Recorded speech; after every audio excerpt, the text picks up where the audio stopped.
7월 21일 천국문에 이르는 길. 심령이 가난한 자는 복이 있나니. 마태복음 5장 3절 말씀. 주님을 선생님으로만 생각하지 마십시오. 예수 그리스도가 단지 선생이라면 그분이 하실 수 있는 일은 기껏해야 도달할 수 없는 기준을 세워놓고 나를 좌절하게 하는 것 뿐입니다. 도달할 엄두도 못 낼 아득한 목표라면 그게 내 앞에 제시된들 무슨 의미가 있겠습니까? 마음이 청결한 자가 되는 것, 주어진 의무보다 언제나 더 해야 하는 것, 하나님께 나를 완전히 바치는 것 등 내가 결코 할 수 없는 일을 말해준들 무슨 소용이 있겠습니까? 주님을 나의 구주로 생각하지 않으면 예수 그리스도의 높은 이상들은 내게 좌절만 안겨줄 뿐 주님의 가르침으로서 의미를 갖지 못합니다. 그러나 성령으로 거듭나면 사실을 알게 됩니다. 예수님은 우리를 가르치기 위해서만 오신 것이 아니라 그의 가르침대로 내가 살 수 있게 하기 위해서 오셨습니다.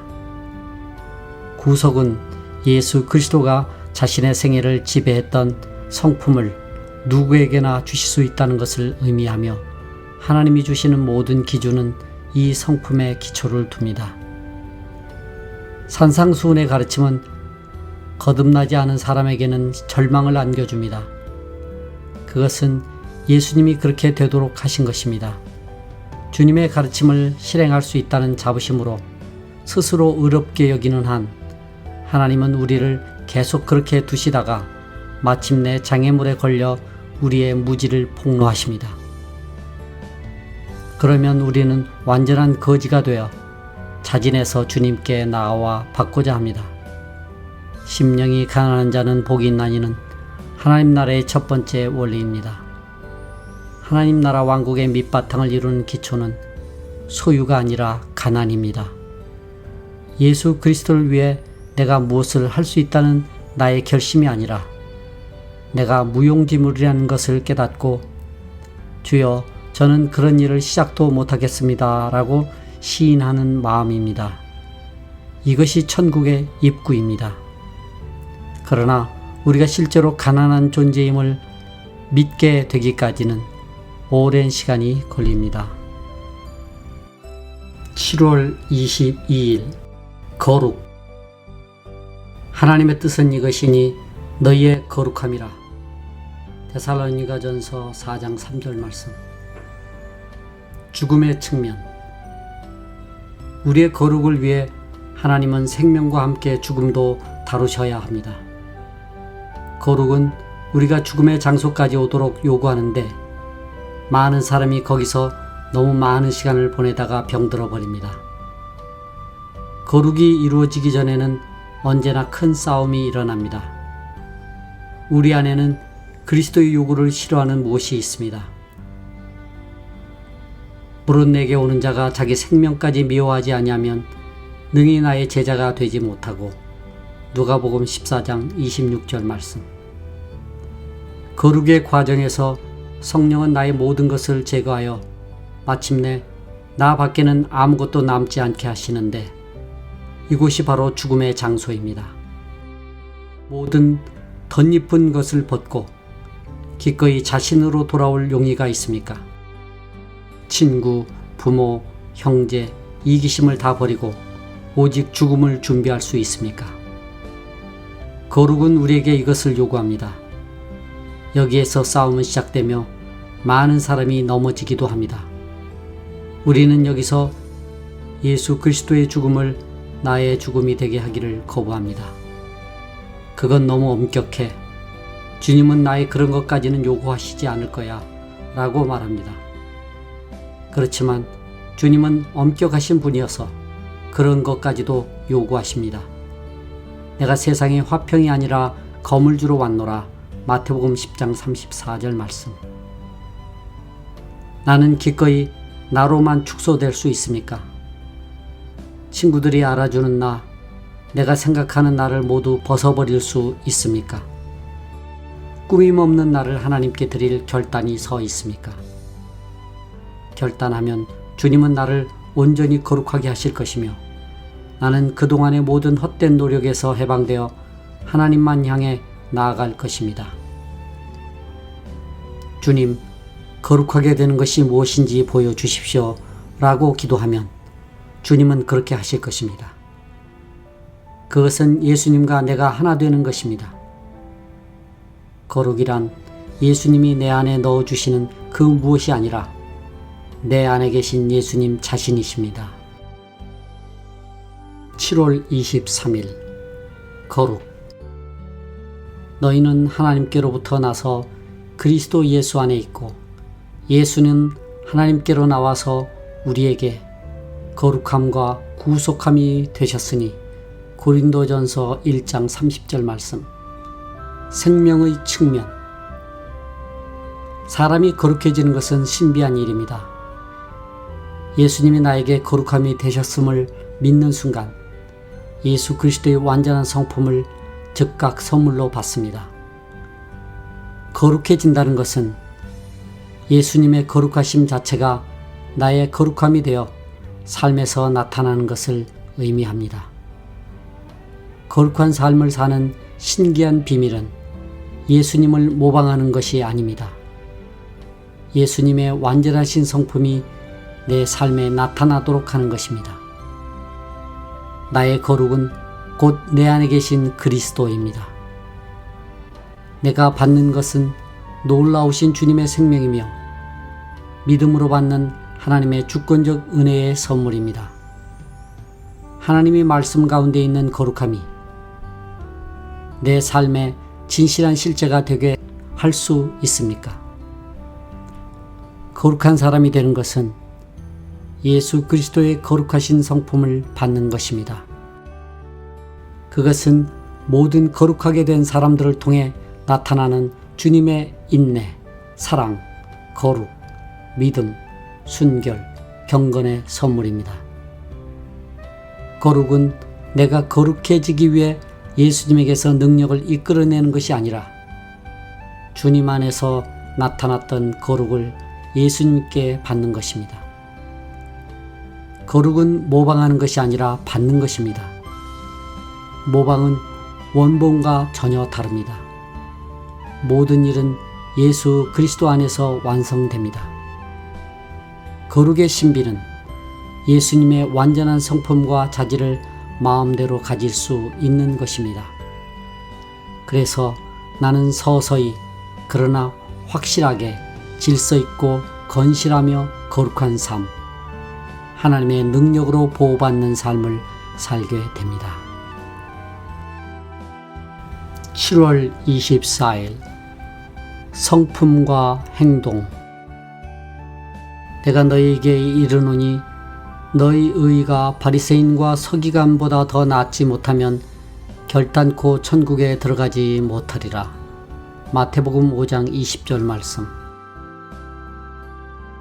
그리스도 제자의 특징은 선한 일을 하는 것이 아닙니다. 하나님의 초자연적인 은혜로 그의 일을 하는 동기가 선하게 되는 것입니다. 의로운 행위를 능가할 수 있는 유일한 길은 의로운 사람이 되는 것입니다. 예수 그리스도가 오신 것은 모든 영접하는 자에게 새로운 유전자를 주셔서 서기관이나 바리새인의 의를 능가할 참된 의를 낳게 하시려는 것입니다. 예수님은 우리에게 너희가 나의 제자라면 행함에 있어서뿐 아니라 동기, 열망, 마음속의 생각에 있어서도 모두 의로워야 한다고 말씀하십니다. 당신의 일을 하는 동기는 전능하신 하나님도 허물을 찾지 못하실 정도로 항상 의로운 것이어야 합니다. 누가 감히 하나님의 영원한 빛 가운데 설 수 있습니까? 하나님이 아무 허물도 찾지 못할 사람이 과연 있겠습니까? 오직 하나님의 아들 예수뿐입니다.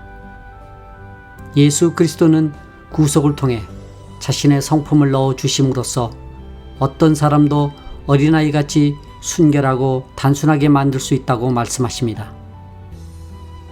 하나님이 요구하시는 순교를 소유하려면 내가 내적으로 다시 창조되지 않고는 불가능합니다.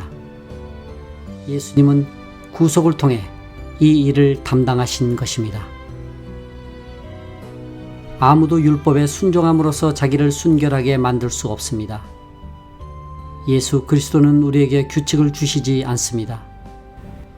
예수님이 주시는 가르침을 이해하려면 우리 안에 넣어주시는 그분의 성품이 있어야 합니다.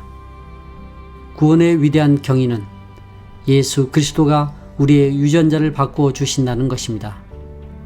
예수님이 바꾸어 주시는 것은 사람의 성품이 아니라 그 근원과 동기입니다. 7월 25일 나는 이런 축복을 받았는가?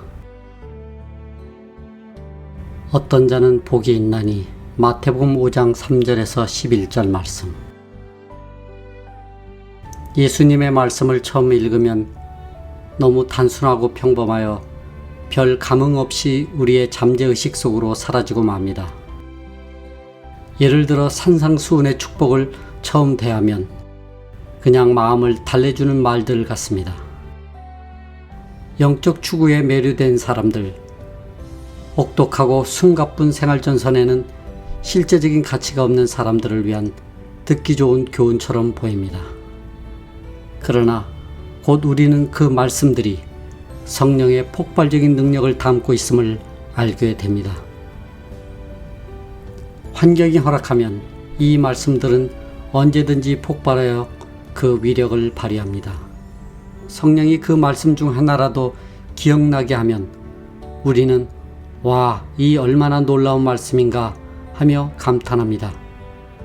그 말씀에 순종하여 삶의 엄청난 대격변의 발생을 결정하지 않을 수 없게 됩니다. 성령은 이렇게 일하시는 것입니다. 거듭나지 않은 사람도 산상수훈을 글자 그대로 적용할 수 있습니다. 산상수훈을 문자적으로 해석하는 것은 어린아이도 할 수 있을 만큼 쉽습니다. 그러나 성령이 이 말씀들을 우리 삶에 실제로 적용시키면 성도들은 비로소 산상수훈에 대한 성령의 해석을 실전을 통해 터득합니다. 이는 성도에게 엄숙하고 어려운 도전입니다. 예수님의 가르침들은 사람이 사물을 보는 육체적인 견해와는 완전히 다르기 때문에 처음에는 아주 불편하게 느껴집니다. 성령이 그 말씀들을 우리 삶에 적용하시면 우리는 언행해서 이 가르침을 실천해야 합니다. 산상수훈은 규범과 규정들을 모아놓은 것이 아닙니다. 성령이 우리 삶 속에서 역사하실 때 우리 삶이 어떠할 것인지 보여주는 그림입니다. 7월 26일 순결의 해설. 입에서 나오는 것들은 마음에서 나오나니 마음에서 나오는 것은 악한 생각과 살인과 간음과 음란과 도적질과 거짓 증거와 회방이니 이런 것들이 사람을 더럽게 하는 것이요. 마태복음 5장 18절에서 21절 말씀. 우리는 무지를 순진이라고 부르면서 신뢰하고 무분별한 순진을 신뢰하면서 이를 무지하다고 봅니다. 그러다가 서릿발 같은 주님의 말씀을 들으면 내 속에 그런 추하고 끔찍한 것이 있는지 느끼지 못했다며 움츠려듭니다. 어떤 사람은 말씀을 들으면 불쾌해하고 화를 내기도 합니다.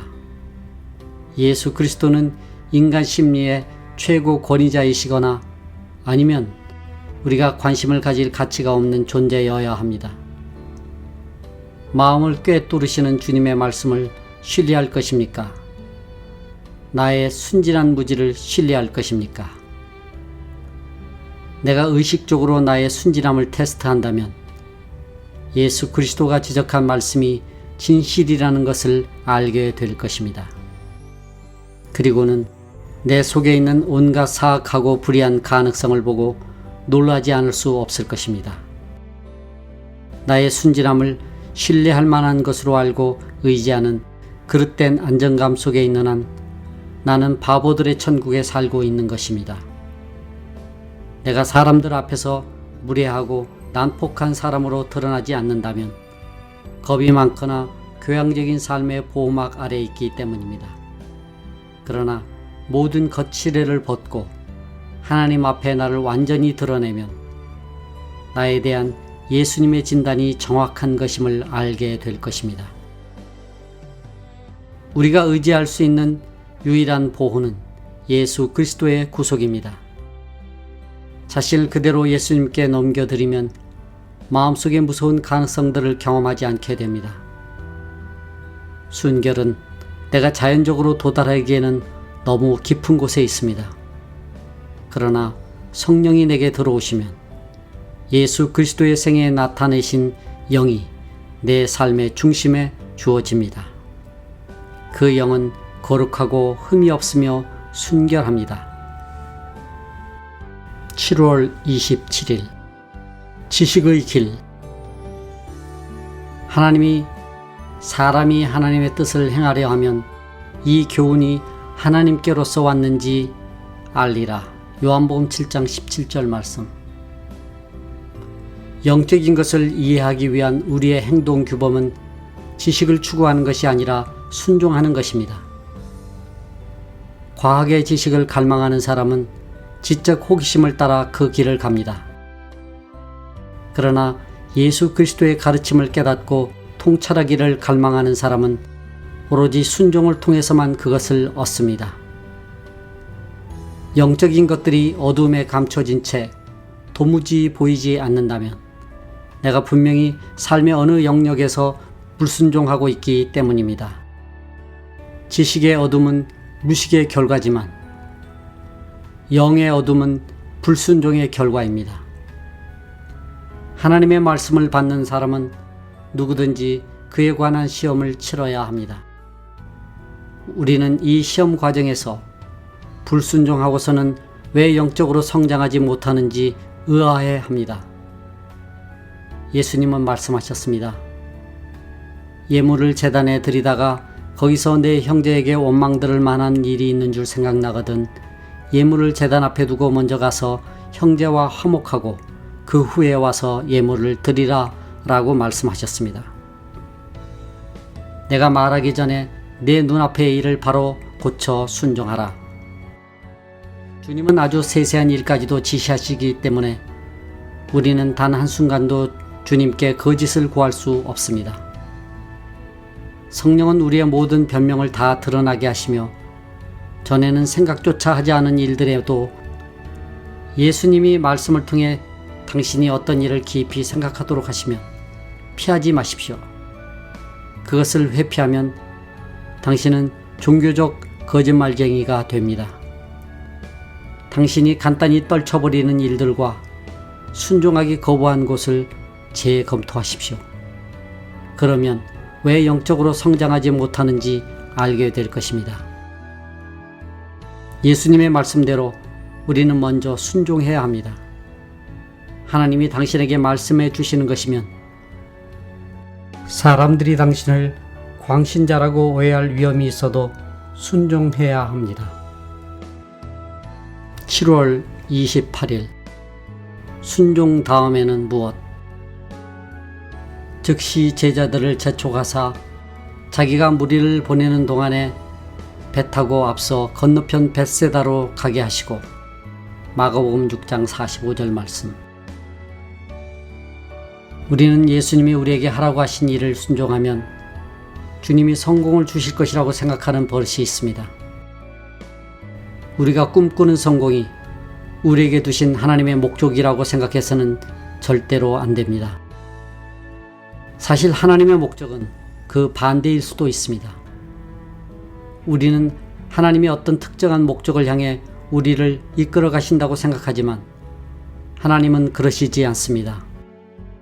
어떤 특정한 목적을 달성하는 여부는 하나님께 그리 중요한 문제가 아닙니다. 오히려 우리가 목표를 향해 가는 과정이 하나님께는 주된 목표입니다. 나에게 두신 하나님의 목표에 대해 어떤 비전을 가지고 있습니까? 그것이 무엇이든지 하나님의 목표는 오직 하나, 지금 하나님을 신뢰하는 것입니다. 온갖 고난의 와중에서도 강한 믿음으로 인내할 수 있다면 내 안에서 하나님의 목표는 달성되고 있는 것입니다. 하나님은 어떤 특정한 계획을 완성하기 위해 일하시지 않습니다. 하나님의 목표는 그 과정입니다. 주님의 간절한 바람은 주님이 물 위를 걸어오시는 것을 내가 보는 일입니다. 해변도 성공도 목표도 보이지 않는 바다 위를 걸어오시는 주님을 보았으므로 모든 것이 잘 되리라 확신하는 것입니다. 하나님을 영화롭게 하는 것은 결과가 아닌 과정입니다. 하나님이 우리를 훈련하시는 것은 이후 어떤 날이 아니라 바로 지금입니다. 하나님의 목표는 장차 올 어느 때에 있지 않고 지금 바로 이 시간에 있습니다. 우리의 순종에 어떤 결과가 뒤따를지는 문제되지 않습니다. 그것에 마음을 쓰는 것은 잘못입니다. 사람들이 준비 과정으로 여기는 것이 하나님께는 목표입니다. 하나님의 목표는 바로 지금 주님이 내 삶의 폭풍 가운데를 걸어오실 수 있음을 내가 보는 것입니다. 만약 당신이 다른 목표를 가지고 있다면 당신은 현재인 이 시간에 온전히 집중할 수 없습니다. 그러나 매 순간의 순종이 우리의 진정한 목표인 것을 알면 모든 순간은 더없이 귀중할 것입니다. 7월 29일 당신의 구름에서 무엇을 보는가? 볼지어다 구름을 타고 오시리라. 요한계시록 1장 7절 말씀. 성경에서 구름은 항상 하나님과 관련됩니다. 구름은 삶의 안팎으로 우리를 찾아오는 슬픔, 고통, 환경의 섭리를 말하는데 언뜻 보기에 이런 것들은 주권적인 하나님의 통치와 모순되는 것 같습니다. 그러나 성령이 우리에게 믿음으로 사는 길을 가르쳐 주시는 것은 바로 인생의 이런 구름들을 통해서입니다. 우리의 삶에 구름이 없다면 믿음도 없을 것입니다. 구름은 그 발의 티끌이로다. 이 모든 것은 하나님이 우리에게 임재하심을 알려주는 표시입니다. 가슴에 에이는 슬픔, 사랑하는 이와의 사별, 뼈저린 고통들이 사실은 하나님이 동반하시는 구름임을 깨닫는 것은 얼마나 놀라운 계시입니까? 하나님은 이런 구름이 아니고는 우리에게 오시지 못합니다. 그분은 눈부신 밝음만으로 오시지 않습니다. 하나님이 시련을 통해 우리에게 무엇을 가르쳐 주려 하신다고 말하는 것은 옳지 않습니다. 도리어 주님은 우리에게 주시는 구름들을 통해 그동안 배운 것들을 잊기 바라십니다. 하나님이 구름을 사용하시는 것은 우리가 하나님과 어린아이 같은 관계를 맺도록 하기 위함입니다. 다른 사람들은 희미한 그림자가 되고 우리와 하나님의 순수한 관계만 뚜렷하게 하시려는 것입니다. 그때까지 구름과 어두움은 수시로 나에게 올 것입니다. 지금 나와 하나님의 관계는 어떤 때보다 순수합니까? 하나님의 섭리와 우리가 아는 하나님 사이에는 하나의 연관이 있습니다. 우리는 이 수수께끼 같은 삶을 항상 하나님을 아는 지식에 비춰 보아야 합니다. 인생의 가장 깊고 어두운 현실을 직면할 때 하나님의 성품을 의심치 않으면서 직면할 수 없다면 우리는 아직 하나님을 모르는 것입니다. 구름 속으로 들어갈 때 저희가 무서워하더니 누가복음 9장 34절 말씀. 당신의 구름 속에는 예수님 외에 다른 누군가가 있습니까? 그렇다면 아무도 보이지 않고 오직 예수님과 당신만 남을 때까지 어두움은 점점 더해갈 것입니다. 7월 30일 환멸의 훈련. 예수는 그 몸을 저에게 의탁지 아니하셨으니 친히 사람 속에 있는 것을 아심으로. 요한복음 2장 24, 25절 말씀. 환멸은 삶에 있어서 더는 그릇된 관념, 잘못된 인상과 판단을 갖지 않는 것을 의미하며 그런 속임에서 해방되는 것을 의미합니다. 환멸을 경험하면 더는 속지 않게 될지 몰라도 냉소적이 되어서 다른 사람들을 판단할 때 지나치게 비판적이기 쉽습니다. 그러나 하나님이 우리에게 주시는 환멸은 우리를 냉소적, 비판적이 되게 하지 않으면서 다른 사람을 실제 그대로 볼 수 있는 경지에 오게 합니다. 인생에서 우리가 겪는 가장 큰 상처, 쓰라림, 고통은 환상에서 헤어나지 못하기 때문에 발생합니다. 우리는 상대방을 있는 그대로 용납하지 못하며 진실 그대로 보지 않습니다. 오히려 서로에게 가진 자신의 그릇된 관념에 집착합니다. 우리의 생각을 그대로 따른다면 모든 것은 기쁘고 좋은 것이거나 나쁘고 비열한 것이 됩니다. 사람들은 환멸을 거부하기 때문에 삶에서 허다한 고통을 겪습니다.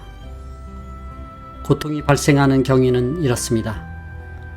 우리가 하나님은 사랑하지 않으면서 어떤 사람을 사랑한다고 합시다. 우리는 그 사람이 완전하기를 요구하며 그에게서 온전한 의의를 찾으려 합니다. 그러다가 그것을 얻지 못하면 무자비해지고 자신의 정당함을 주장하며 그 사람이 줄 수 없는 것을 계속 요구합니다. 그러나 인간의 마음속 심연의 고통에 완전한 만족을 주실 수 있는 분은 오직 예수 그리스도뿐입니다. 주님은 주님을 향한 믿음과 충성 위에 세워지지 않는 모든 관계는 언젠가 파멸로 끝날 것을 아시기 때문에 주님과 우리와의 관계에 있어서 타협하시지 않습니다. 주님은 사람을 전혀 믿으시지 않았지만 절대로 사랑을 의심하거나 악감정을 품지도 않으셨습니다. 주님은 하나님을 절대적으로 신뢰하셨고 하나님의 은혜는 어떤 사람도 변화시킬 수 있다는 확신이 있으셨기에 결코 절망하시지 않았으며 누구에게도 실망하시지 않았습니다. 사람에게 신뢰를 둔다면 우리는 언젠가 모든 사람에 대해 절망할 것입니다. 7월 31일 온전히 주님의 것이 될 때까지 인내를 온전히 이루라. 이는 너희로 온전하고 구비하여 조금도 부족함이 없게 하려 함이라. 야고보서 1장 4절 말씀. 우리는 나름으로 괜찮아 보이지만 저마다 허술하고 나태한 데가 있습니다. 방심하는 것은 죄의 문제가 아니라 육신적인 삶의 잔재입니다. 방심은 성령에 대한 모독입니다. 하나님을 경배할 때는 물론 먹고 마시는 일까지 어떤 일에서도 방심하면 안 됩니다. 우리와 하나님의 관계가 언제나 올바르게 되어야 하는 것과 마찬가지로 그 관계의 외적 표현도 항상 온전해야 합니다. 궁극적으로 하나님은 어느 것 하나 놓치시지 않고 우리 삶의 세세한 것까지도 심사하시며 무수한 방법으로 우리를 같은 지점에 계속 데려다 놓으십니다. 하나님의 목표는 우리가 온전한 완성품이 되는 것입니다. 우리의 구석진 부분은 충동적인 성격, 나태하고 종잡을 수 없는 상념, 내 마음대로 하려는 자기중심적 성향일 수 있습니다. 그러나 하나님은 끈질긴 인내로 우리를 다시 데려오십니다. 이런 과정을 통해 하나님은 우리 삶에서 아직 완전하지 못한 것을 마음에 새겨주십니다. 하나님 구속의 진리를 연구하면서 체험하는 놀라운 이 시간, 우리의 마음은 하나님을 향한 온전한 자리에 있습니다. 주님은 우리 안에서 이루시는 신비한 역사로 우리가 하나님과 바른 관계에 있음을 알게 하십니다. 인내를 온전히 이루라. 성령은 야고보에게 끝까지 인내하여 완성품이 되라고 말씀하십니다.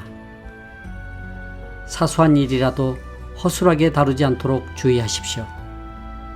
그것이 무엇이건 하나님은 우리가 온전한 하나님의 것이 될 때까지 그것을 지적하실 것입니다.